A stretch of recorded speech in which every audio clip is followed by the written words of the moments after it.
Behind the Mask with Dr. Brian Ceccarelli, sponsored by... Do you have a child playing sports? Well, you don't want to miss today's segment of Behind the Mask. We're talking today about concussions.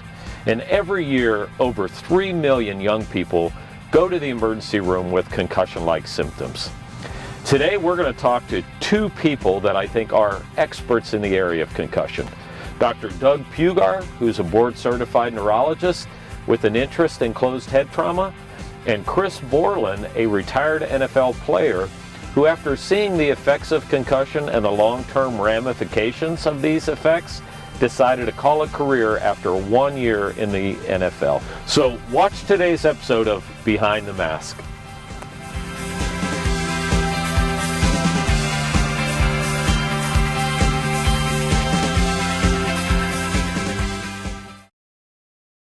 So Dr. Pugar, thank you for joining us today. Happy to be here. As you know, we're talking today about concussions, and I know you have a special interest in traumatic brain injuries, and concussion certainly falls in that realm. So to get started, like I said before, I'd like you to kind of keep the answers as basic as we can so that everybody understands them. And let's start by just saying, what is a concussion? Sure. So concussion, in very broad terms, it's a mild brain injury. It's what we call a functional injury as opposed to a structural one.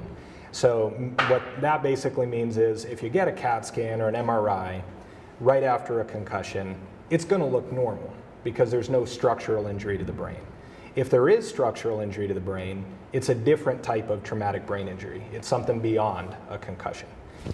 What goes on with concussion is more microscopic. It's not outwardly visible on those brain imaging studies.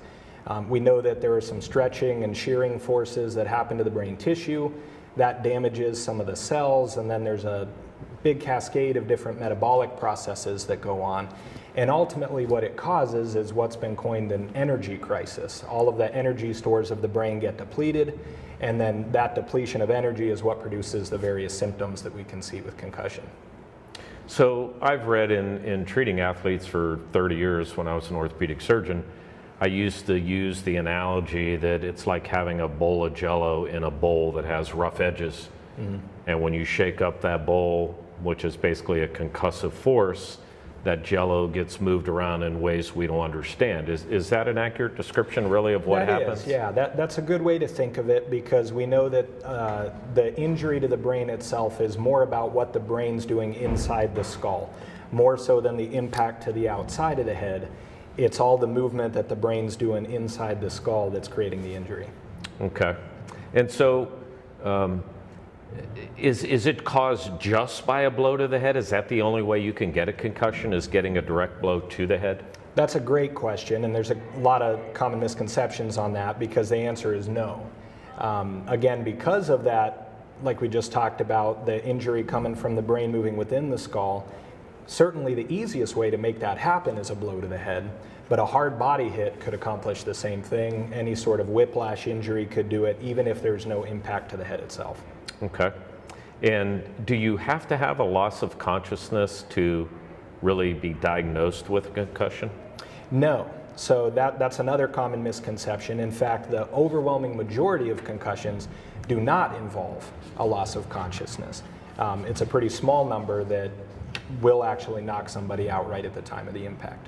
Okay. So if somebody has a concussion or a suspected concussion, what would be the typical symptoms that they may complain of initially and then maybe complain of within the first couple days? Sure. So the big things that we look for immediately after the head impact that would make us worry that that athlete might have suffered a concussion would be that they feel a little woozy, dizzy, trouble focusing their eyes, maybe a little bit disoriented, having a hard time remembering what down it is, for instance, if it's a football player. They might develop a headache early on. So a lot of those are the things that we look for on the sideline, among other things.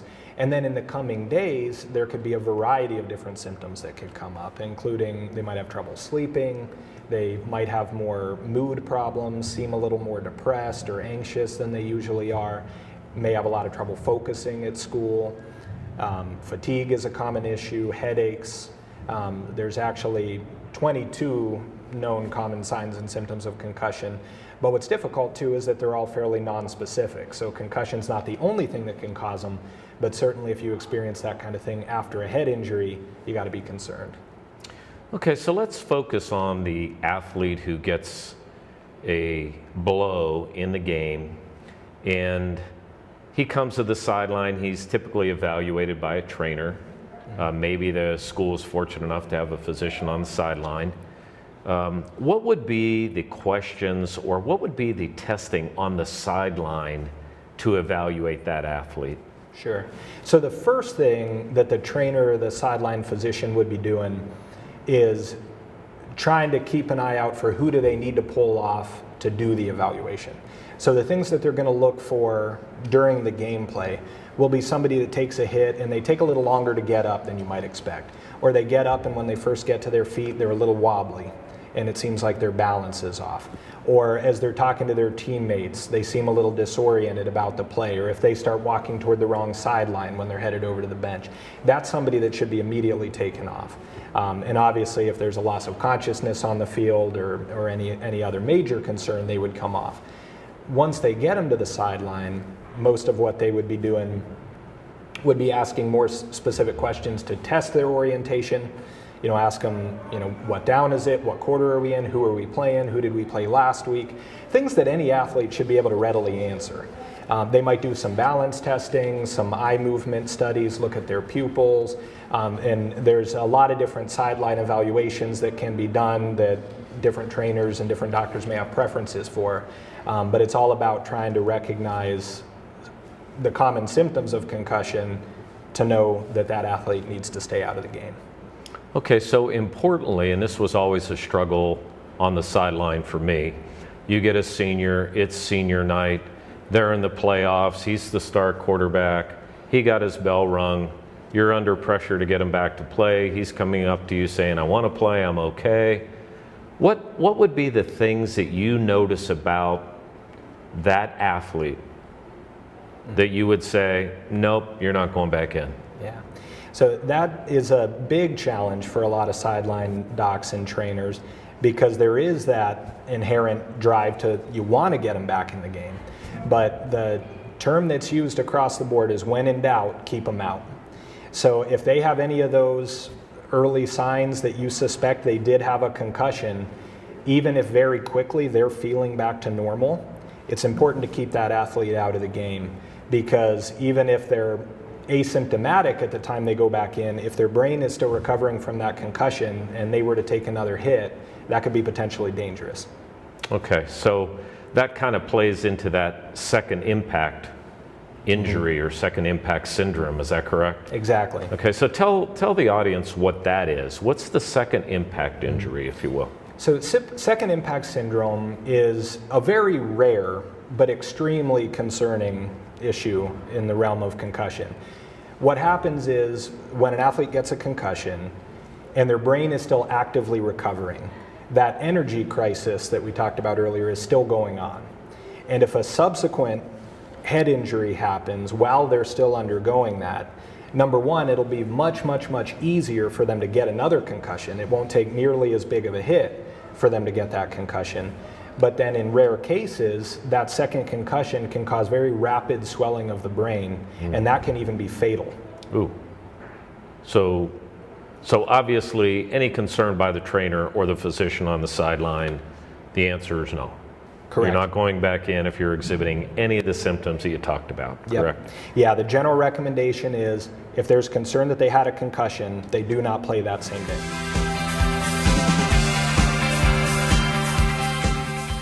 So Dr. Pugar, this is the part of the segment that I enjoy the most. It's the part where I get to take off the mask as a physician and ask questions as if I'm a patient. So I would like you to direct your answers towards me as if I was a patient asking you these questions. Sure. Okay?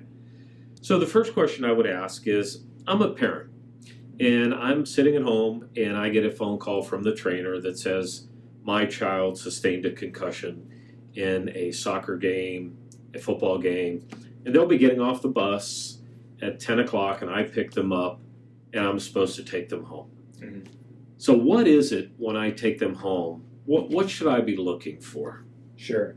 So some of the best things that you could do would be questions you could ask your trainer even before you bring your child home. What we're really looking for are what we call the red flags after a head injury. These are things that if they happened or if they were seen on the sideline, they should go to the ER. That patient would need a CAT scan that night. These would be things like if they had a prolonged loss of consciousness, longer than a minute, 2 minutes, where they were unable to be aroused, they should probably go get a CAT scan. Definitely if there was any seizure right after the head impact, if when they got up they were weak on one side, if the pupils were asymmetric, severe nausea or vomiting, really severe headache, or just in general if any of the symptoms that they had after that head injury, if they're getting worse instead of better as time goes on, probably worthwhile to go get seen at an ER, have a picture of the head. That won't diagnose or rule out a concussion, but what it will do is make sure that they don't have something more serious going on like a brain bleed. Sure. So my child comes home. They tell me that, hey, I didn't lose consciousness. I didn't play anymore. They pulled me out of the game. I have a headache. I really feel a little bit nauseated. I'm really having a hard time focusing. Sure.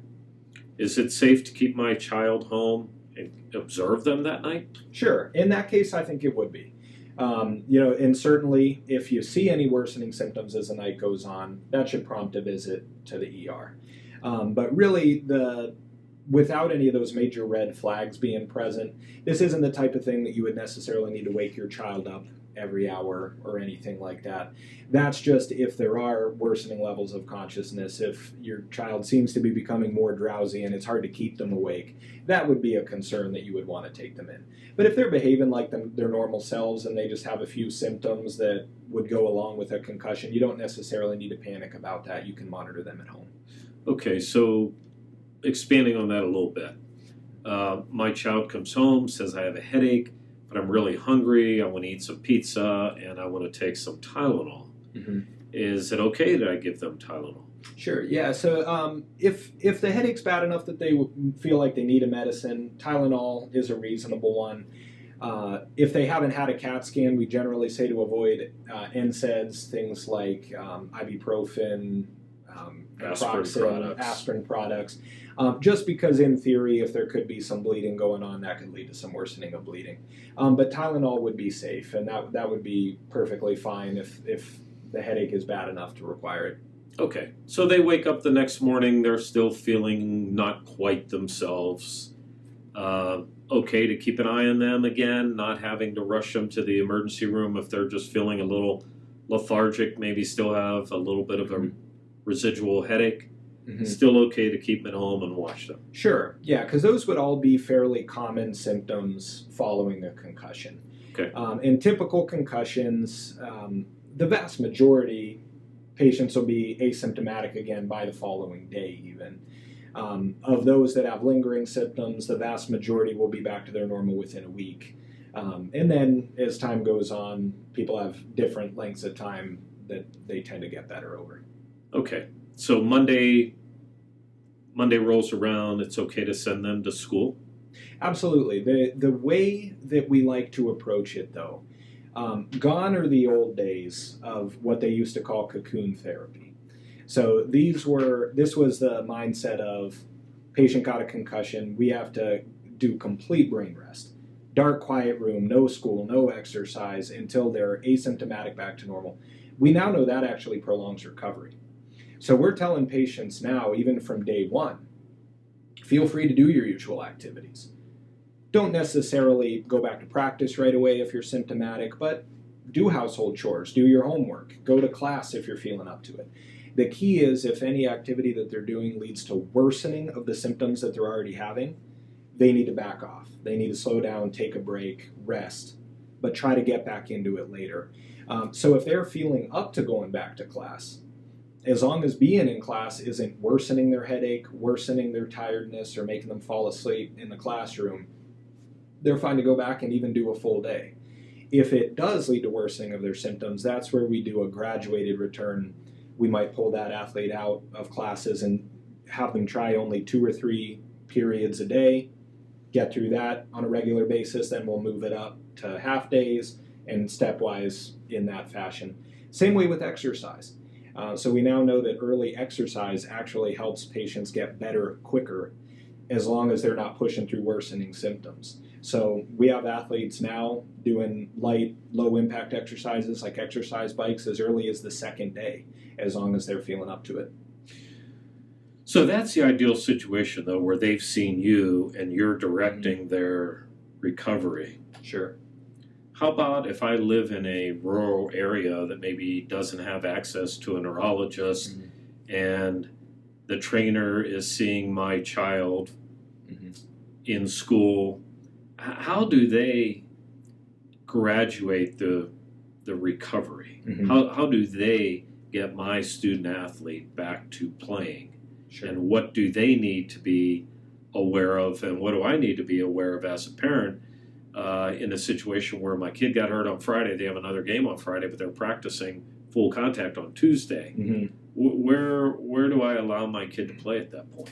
That is a great question, and there's a lot of gaps in the concussion care throughout our country, especially in the more rural areas where access to good concussion care is limited. I would say the best thing that you could possibly do is try to educate yourself about concussions as much as you can and be your child's advocate.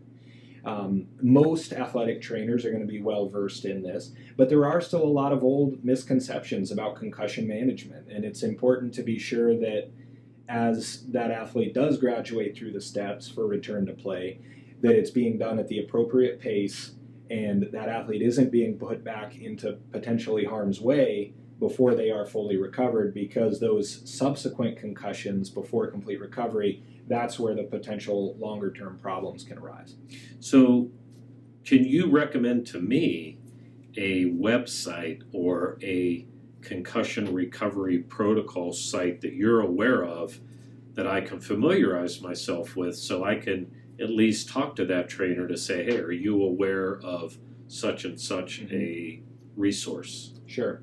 So there's actually a lot of different programs out there. As a neurologist, the academy that we subscribe to is the American Academy of Neurology, and they certainly have good recommendations on their websites and different seminars and things yearly. They have an annual concussion conference that they publish some literature on. So in general, it might just be good to ask your athletic trainer point blank, are you up to date on concussion? What kind of training have you had on this? And where are you getting your recommendations from in terms of how you set up your policies for my child's athletic department? Okay. And ultimately, return to sports is based on what? So ideally, if that athlete has had pre-play assessments, the impact testing or impact something testing like among that. others. Right. Impact testing should just be one part of a facet of Sure. different things that they'll test. Sure. And they'll look for recovery in terms of return to baseline compared to that prior testing. And ideally, that would also include some level of exertion with it. So very often what we'll see with some athletes is they'll return to baseline if you just have them sitting in a dark, quiet room while they take the test. But then if you put them on an exercise bike for a while, have them pedal really hard, and then repeat the testing, their scores will drop a little bit. So it's good to simulate gameplay a little bit before you start putting yourself into Sure. harm's way. And then there should always be a graduated return as well. So usually at first it'll start again with the low impact like the bike. If they're doing okay with that, not having worsening symptoms, then they can start running a little more impact with the feet to the ground, a little more pounding. Then they could start some agility things, maybe some cutting, a little bit more jarring for the brains. If they can make it through that asymptomatically, then they can get into their impact drills where they can take hits, give hits, but planned. They know it's coming. And then finally, they get all the way through those steps, no restrictions, they can go back to full gameplay. So realistically, Dr. Pugar, my son or daughter got hurt on Friday.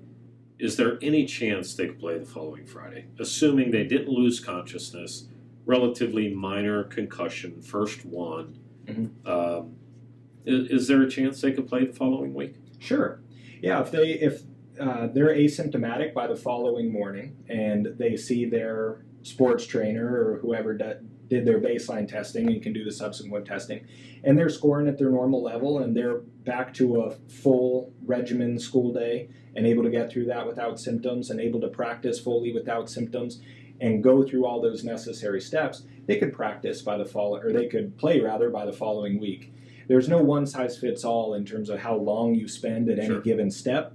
Some people could go through all 5 steps in a matter of 2 days. Other people, it might take 2 months or longer. Okay.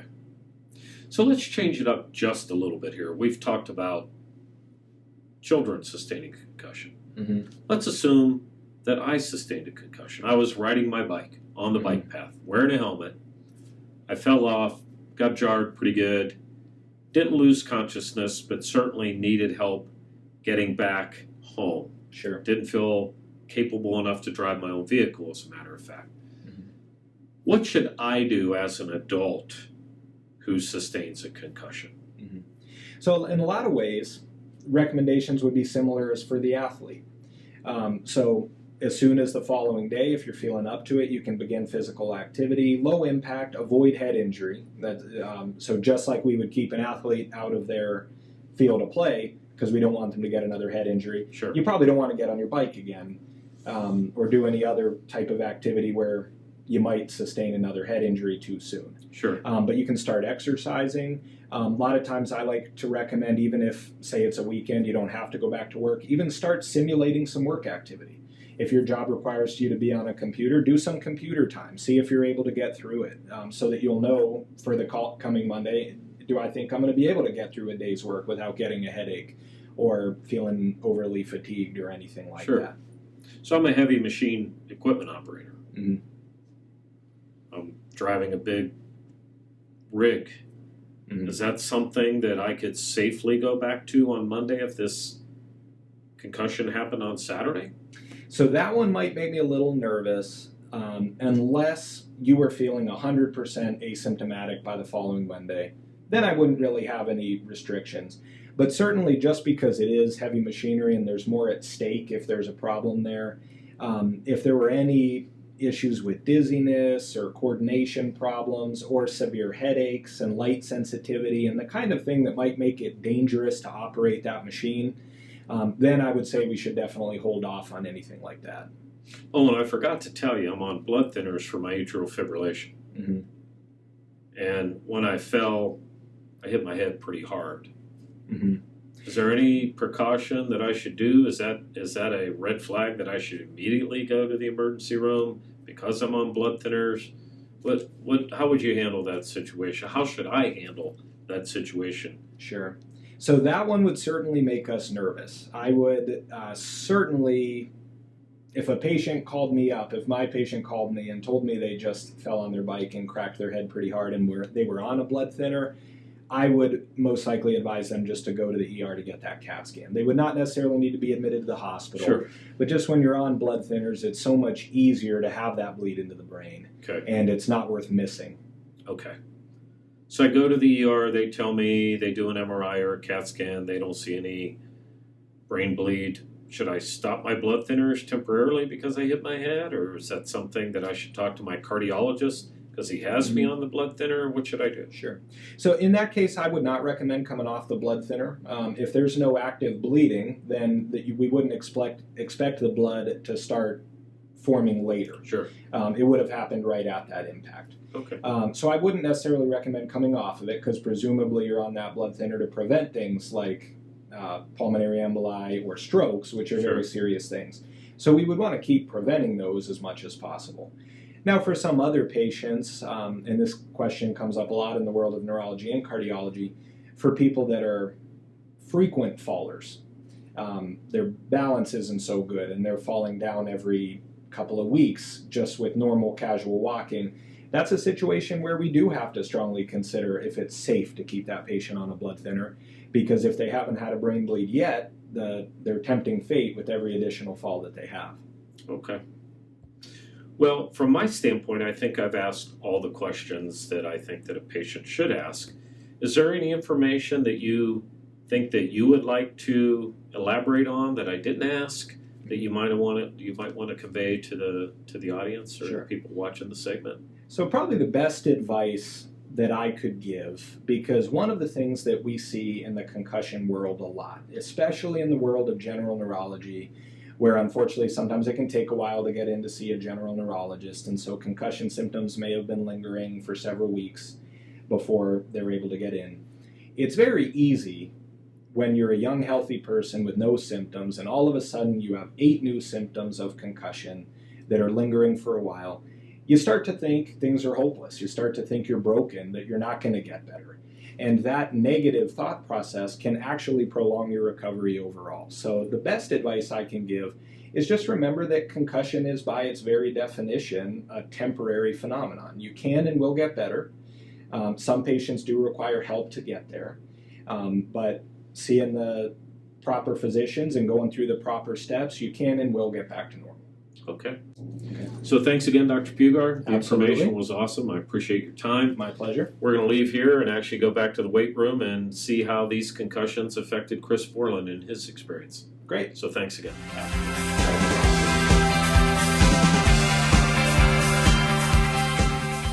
So today's segment, we have a special guest. For those of you who don't know Chris Borland, Chris grew up here in Dayton, was part of the Alter State Championship football team, went on to play 4 years of college football at the University of Wisconsin, where he won every kind of defensive award given to somebody in the Big Ten. He then got drafted in the 3rd round by the San Francisco 49ers. So Chris played for the San Francisco 49ers, was very instrumental in their defensive success. Went on, though, however, to retire and has since been an advocate for brain health. So today's panelist, Chris Borland. Thanks for being here, Chris. It's so good to be here. Thank you for having me. So Chris, I know that you retired because of all the press out there on CTE, chronic traumatic encephalopathy, due to repeated concussions and some of the things that athletes are having later in their lives. So how many concussions do you think that you had during your football career? I had 2 diagnosed concussions. One was actually in soccer, and the second was in football. Outside of those that I was diagnosed with, my neurologist at the time, Dr. Christopher Giza at UCLA, he and I realized that it was closer to 13 of that same severity. Importantly, though, it wasn't just concussions. I think the belief is, and the research suggests, that it's repetitive subconcussive hits over years and years and years of playing, where players actually contract these diseases, not just the instance of concussion. Sure. So how old do you think you were when you had your first concussion? My first diagnosed concussion was in 8th grade in soccer, and at the time it was actually diagnosed as a brain contusion. So it was head-butted in the temple, going up to clear the ball on a set piece. Was knocked out for over a minute. Wound up going to the hospital, having a CT scan done. At the time, I think rested for a day or two, but this was 04 or 05, so these things weren't taken as seriously as they are today. And I can remember wanting to go back in the game. Thankfully, my coach didn't let me, and there was a doctor on the sidelines. So that was the first one that I was diagnosed with. I had a similar one just 2 years later playing football in my sophomore year at Alter. So 2 pretty significant concussions prior to my 15th birthday. I think if I were born 10 years later, perhaps would have been pulled from contact sports. But again, this was relatively early in terms of public consciousness on brain injury from football and brain injury from contact sports. So kept on playing, had a lot of success, and That's an understatement. well, I was always on good teams, good program at Alter, same with Wisconsin, and was in a great system with the 49ers. So was really fortunate throughout my career, and I had a lot of team success too. We went to 3 Rose Bowls at Wisconsin, and won our school's first state championship at Alter. And if I recall, you had like 14 tackles in the Rose Bowl or something like that. Something like that. Well, it was my role in our defense, so just fulfilled that role. Well, that's very humble of you to say that. But so getting back to concussion, did you have any more diagnosed concussions than in college? No, so 8th and 10th grade were my only diagnosed concussions. But as I said, Dr. Giza and Right. I determined 12 or 13 instances that were similar. And he was there when you were for the 49ers? He was one of the researchers that I consulted I see. after, as I was collecting information about brain injury. Right. So kind of my MO, and I think the culture around the game, particularly at the college and pro level, is if you can play, you play. And I certainly played through many injuries that, knowing what I know today, I wouldn't have played through. Sure. So when we see an athlete get taken off the field today, especially at the pro ranks, and they take them back in the blue tent, and they say he's in concussion protocol, what does that mean to us who don't get to peer behind that blue curtain? Well, they invented the blue tent after I retired, so I'm not entirely sure what goes on in the blue tent. The NFL is very good at PR, and I don't know how much really goes on in the blue tent. While I was playing, there were plenty of guys who everybody in the field knew they were concussed, and they continued to play. In terms of protocol, we were administered the impact test in high school and college, and in the pros. Maybe not the best test, because it's something where you can easily manipulate the baseline. It's not entirely objective, and a lot of players do exactly that. At Wisconsin, I didn't entirely throw it, but I didn't try my best either. And that's kind of what every player did, because when it came time to take the test after you were suspected to have a concussion, you don't want to be too far off baseline. Sure. So hopefully, I know there's some other tests out there that are arguably more objective. Hopefully, we can encourage young people to take that baseline seriously, though, because you don't want to play with a concussion, particularly with a developing brain. Sure. So did you get specialized helmet fitting? Were there certain things they did to say this will minimize your risk? Were you taught certain tackling techniques? What information were you given as a football player? And let's talk specifically about football, since that's what you were. What did you learn? Did anybody teach you anything to prevent getting a concussion? It's hard. One thing that's come up previously is just the biomechanics of the injury. It's about the brain within the skull. And so a lot is made of helmets, technological innovations, tackling techniques. It's hard to stop inertia. And that's the crux of the problem with brain injury. So I was in 9th grade here at Alter. They came out with the Revolution helmets. And I think Riddell marketed them as though they would reduce concussion by 30%. And I think a handful of lawsuits later, that's been redacted. The best thing is just to minimize your exposure to contact. So less hitting in practice, less hitting in the off season. There's no magic helmet. Having your head up and seeing what you hit has been instructed for 150 years in football. It's not going to, it may reduce spinal cord injuries, but in terms of concussion, there's very little in the way of proving that it reduces concussions. So I think that there's a lot of measures we can do outside the lines, and I think things are trending in that way. Starting later, tackle football later, hitting less in practice, hitting less in the off season. And 95% of people that don pads don't play beyond high school.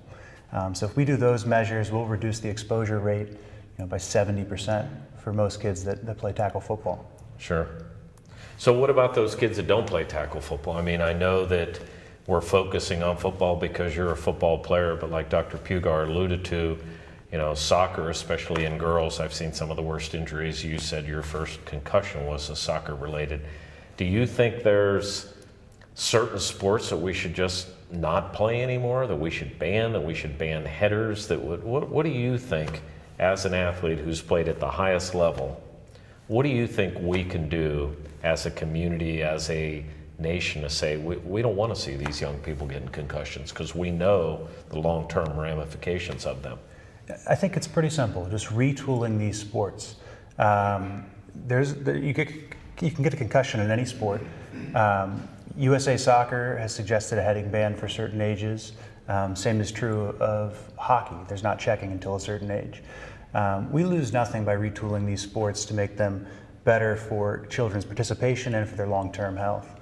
And I think football is a little bit behind. There's somewhat of a discrepancy with the American Academy of Pediatrics. They're in support of no checking until a certain age, no heading until a certain age, but they're literally instructing kids and their parents on something called safe tackling. I made 550 tackles in 5 years at Wisconsin with the 49ers. I never found a way to do it safely. So Chris, you had said that you had these sub-concussions and 2 actual diagnosed concussions. Now, what's becoming more evident, especially after the movie Concussion, was the terminology CTE, or chronic traumatic encephalopathy. So I'm going to let Dr. Pugar maybe elaborate on how that develops after athletes have either a number of concussions or concussions at an early age, and what happens to the brain that causes some of these symptoms, and maybe you could describe in detail some of the symptoms that people may have. Sure. So CTE, it's really a pathologic diagnosis. What I mean by that is you can only make a diagnosis of CTE after a patient has passed away and you look at parts of their brain under a microscope. We do know that there are certain symptoms that could suggest that the patient might have that. The common features with it would be early memory loss, severe personality changes, severe mood disturbance, perhaps psychosis that was never there before could start to develop. There's a lot that we don't know about it in terms of what exactly brings it about. Obviously, it seems that the increased exposure to these repeated head injuries is big time at play for the risk of developing CTE. But the question that we get asked a lot is, how many concussions is too many? What is my cutoff? When do I have to retire or quit? How many concussions should be a hard stop? And the answer is there is no magic number, or at least there doesn't appear to be. It seems that much more important is, just like Chris said, it's about the exposure to the subconcussive blows. It's that repeated trauma that certain positions in the game are taking every play, in every game and every practice, continuously jarring that brain around inside that head, that starts to produce these long-term changes that can accumulate in the brain over time. And especially important is having those subconcussive blows when you're not yet recovered from a prior clinical concussion. And that's why it's so important to be honest about the symptoms that you're experiencing, perform as well as you possibly can on your baseline testing, because not having accurate measures and taking on those blows before your brain is ready can really lead to long-term problems for your health down the road. So I know that it was fairly controversial when you retired because you had such a blossoming career and you were such an integral part of that defense, and everybody looked and said, wow, he had a great year. And after 1 year, he said, hey, I value my health more than playing a sport. And I give you tremendous credit for doing that. Just like this year, Andrew Luck took a lot of heat because he said, I just want to pursue something different. I'm more concerned with my health. And if more athletes took that approach, we may not be seeing these older athletes that have played 15 years developing CTE when they're 50 years old. Do you feel that way as well? I do. I think sometimes this topic gets really contentious, and there's a lot of simple solutions. Starting earlier or starting later, and then maybe stopping your career earlier. There's no shame in brevity in siding with your long-term health. You can still have a wonderful experience in sports, particularly for people that stop after high school. So I think there's a lot, it can be really contentious, but there's a lot of things to be optimistic about. Sure. Well, Chris, I want to thank you for coming in from New York to do this interview today, and I appreciate it. And again, thanks for the information that you gave us. Dr. Pugar, thank you so much for your insight as well. My pleasure. And thanks for taking part in Behind the Mask. So in today's segment of Concussion, what did we learn? Well, first of all, we learned that you do not have to lose consciousness in order to sustain a concussion. Most concussions are really what we call subconcussions or microconcussions, where they may not experience the symptoms that are typically noted for concussion, such as loss of consciousness or vomiting. So be aware of the microconcussions and the effects of those. Secondly, if you have any concern and you're on the sidelines or you're in the stands and your student athlete may have sustained a concussion, it's always better to err on the side of caution. If in doubt, keep them out. So in closing, I would like to thank Chris Borland and Dr. Doug Pugar for appearing on today's episode of Behind the Mask and offering their insight on concussion. So again, I'm Dr. Brian Ceccarelli. Thank you for tuning in to today's episode of Behind the Mask. Behind the Mask with Dr. Brian Ceccarelli, sponsored by